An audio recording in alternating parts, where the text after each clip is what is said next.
The remote start operating range is approximately 200 feet from the vehicle. To start the vehicle remotely, press the lock button on the key fob. Then within 5 seconds, press and hold the engine start button for at least 2 seconds. The engine will start, the parking lights will turn on, and the automatic climate control will begin heating or cooling the vehicle, depending on the outside temperature. On vehicles without automatic climate control, the climate control will begin working in the last used heating or cooling mode. The engine will run for 10 minutes and then turn off. To extend the time for one additional 10-minute period, press the lock button on the key fob, then press and hold the engine start button for at least 2 seconds. Runtime will be calculated as follows. The first 10-minute runtime will start when the remote start function is performed. The 10-minute extension will start immediately after the remote start function is performed a second time.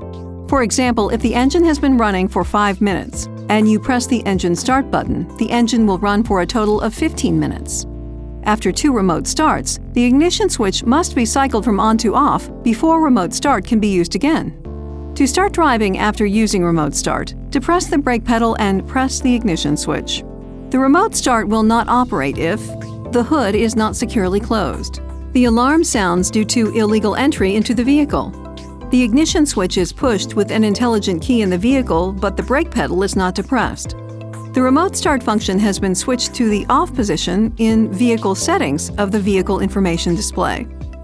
Laws in some communities and states may restrict or forbid the use of remote starters or require a person using remote start to have the vehicle in view. Check local regulations for any requirements. Please see your owner's manual for important safety information, system limitations, and additional operating information.